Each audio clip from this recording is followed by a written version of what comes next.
আসসালামু আলাইকুম। সবাই কেমন আছেন দর্শক মণ্ডলী? আজকের ভিডিও দেখতে পাচ্ছেন আমাদের একটা ডিজিটাল কম্প্রেসর। এটা একটা 2 টন এসির কম্প্রেসর। সাধারণত জানেন যে ডিজিটাল কম্প্রেসরটা উইন্ডো থেকে লাগানো থাকে। ডিজিটাল কম্প্রেসরটা পাম্পিং ব্যাক করে, আর আমরা তো দেখবো যে পাম্পিং ব্যাকটা কেন করে।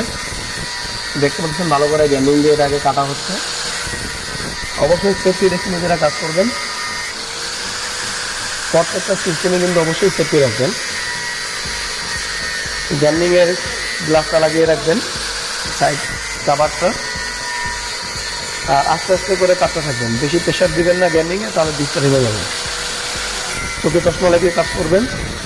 আর দেখতে পাচ্ছেন যে ডিজিটাল কম্প্রেসারে কিন্তু সাইড বর্ডার আছে, এখান থেকে আস্তে আস্তে কাটতে হবে এবং গোল করে কাটতে হবে। গোল করে এতক্ষণ শুয়ে কাটা হয়েছে, এখন কিন্তু খাড়া করে কাটা হচ্ছে। মানে কোথায় কোথায় একটু একটু করে লেগে আছে সেই জায়গাটুকু একটু ছাড়িয়ে দেওয়া আর কি। ভালো করে কাটিং করতে হবে। কাটিং হয়ে গেলে হাতুড় দিয়ে আস্তে আস্তে একটু বাড়ি দিতে হবে, তাহলে বোঝা যাবে যে আসলে এটা কি আলগা হয়ে গেছে কিনা। আর অবশ্যই একটা কথা বলে দিই, সেটা হচ্ছে ডিসচার্জ লাইনটা কিন্তু একটু কাভারটা খোলার পরে কেটে নিতে হয় বা বেঁকা করে বের করতে হয়। ডিসচার্জ লাইনটা অনেক শক্ত থাকার কারণে 516 পাইপের থাকে, সেই ক্ষেত্রে একটু সমস্যা হয়ে থাকে ডিসচার্জ লাইনের।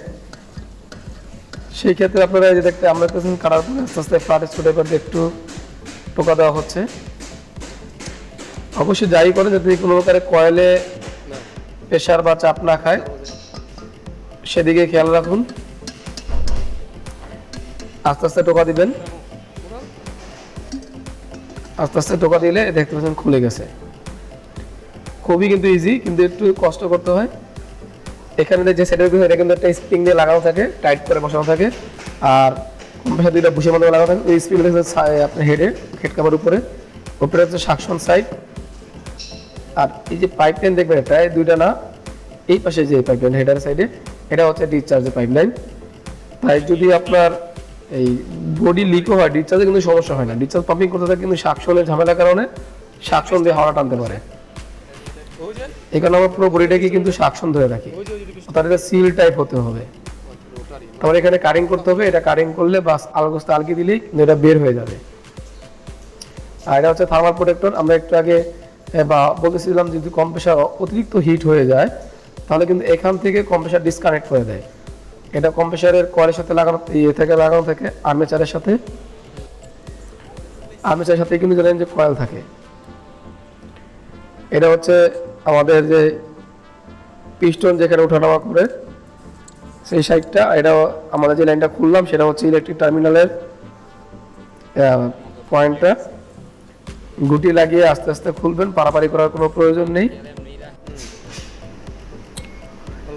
খোলা হয়ে গেলে আস্তে করে আমি দেখতে পাচ্ছি এখানে গ্যাসকেট কিন্তু এখানে ভাঙা। দুইটা গ্যাসকেট থাকে, এই একটা গ্যাসকেট আর আরেকটা গ্যাসকেট থাকে আমাদের হেড কাভারে, ভালভ প্লেট কাভারে। দেখেন ভালভ প্লেট কাভারে এই যে গ্যাসকেট কিন্তু নাই, এখানে ভাঙা। এই গ্যাসকেট ভাঙার কারণে যখন ডিসচার্জ প্রেশারটা এখান থেকে উঠতে পারে না, সরাসরি ভিতর দিকে চলে যায়। আবার পাম্পিং ব্যাক করার মূল কারণটা বুঝতে পারছেন আপনারা অবশ্যই। তাহলে আপনারা যদি কেউ জিজ্ঞেস করে যে পাম্পিং ব্যাক কেন করে, পাম্পিং ব্যাক করার কারণ কিন্তু এইগুলাই।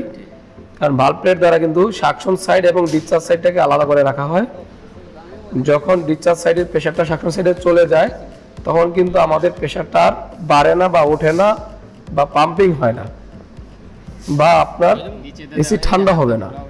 সবকিছু সমস্যা হয় কিন্তু একটাই, এখানে গ্যাসকেটের সমস্যার কারণে। অনেক সময় পিস্টন ভাঙতে পারে, তারপরে আপনার রিং ভাঙতে পারে, তারপরে লিড ভাঙতে পারে, বাল্ব প্লেটের সাকশন লিড, ডিসচার্জ লিড ভাঙতে পারে। দেখতে পাচ্ছেন এখানে স্মুথলি কিন্তু পিস্টন ওঠানামা করতেছে। এই হচ্ছে গ্যাসকেট। এই দুইটা গ্যাসকেট বানানো হয়েছে, দুটো গ্যাসকেট কিন্তু ভাঙা ছিল। ক্লিনজার গ্যাসকেট দিয়ে বানানো হয়েছে। আগেরগুলোর মতো তো হেভি না, কিন্তু আশা করা যায় যে আমাদের কম্প্রেসারটা ভালো চলবে। এটা হচ্ছে ভালভ প্লেটের, আরটা হচ্ছে হেড কাভারের। দুইটাই কিন্তু আপনারা পাবেন, এখনই দেখাচ্ছি আপনাদেরকে। হ্যাঁ, তারপরে এখানে ফিটিং করে নেবেন। ফিটিং করার পরে নারকোল টাইপ দিয়ে এই যে এখানে বসিয়ে দিতে হবে নিচের সাইডটা। এটা হচ্ছে আমাদের ডিসচার্জ পাইপটা, এখানে কিন্তু হোল্ডিং করতে হবে। আর এখানে কিন্তু বেজিংয়ের হোল্ডিং হয় না, এখানে ব্রাশ রডের হোল্ডিং করতে হয়। একটু সাবধানে রাখবেন যাতে কয়েলে কোনো প্রকার হিট না লাগে, কয়েলে হিট লাগা যাবে না। দেখেন এখানে কিন্তু হোল্ডিং করা শেষ ব্রাশ রডের। তারপর আমরা কিন্তু কম্প্রেসারটাকে একটু চালাবো। আমাদের কম্প্রেসারটাকে রিপেয়ার করলাম, ঠিক করলাম। এটা আমরা বডিটা হোল্ডিং করার আগেই কম্প্রেসারটা চালাবো। হ্যাঁ দেখেন কম্প্রেসারটা কিন্তু চালু হয়ে গেছে। তারপর কিন্তু আমরা এখানে পাম্পিং চেক করব যে পাম্পিং ঠিক আছে কিনা। পাম্পিং ঠিক না থাকলে কিন্তু আমাদের কাজ পুরোটাই বৃথা।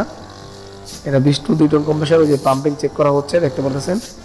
আগে চাপ দিয়ে ধরলে পাম্পিং কিন্তু এই বাতাস বা এয়ার বের হতো না এখান দিয়ে, ওটা ভিতর দিকে চলে যেত গ্যাসকেটের কারণে। এখন কিন্তু দেখতে পাচ্ছেন যে এখানে ঠিক আছে।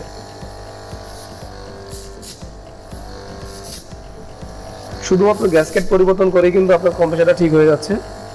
ধুলাই খালে যেভাবে কাজ করে গ্যাসকেট পরিবর্তন করে, তারা কিন্তু গ্যাসকেটগুলো আগে বানিয়ে রাখে, তারপরে ভালভ ব্রিড একটা আরেকটা কম্প্রেসার থাকে, সেম মতো হলে সেটা লাগিয়ে দিয়ে রাখে।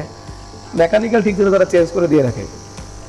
আপনি কিন্তু কম্প্রেসার অ্যাম্পিয়ারটা এখন দেখতে পারবেন 3.78, চাপ দিয়ে রয়ে গেলে 4 অ্যাম্পিয়ার 4.56-এ চলে যাচ্ছে।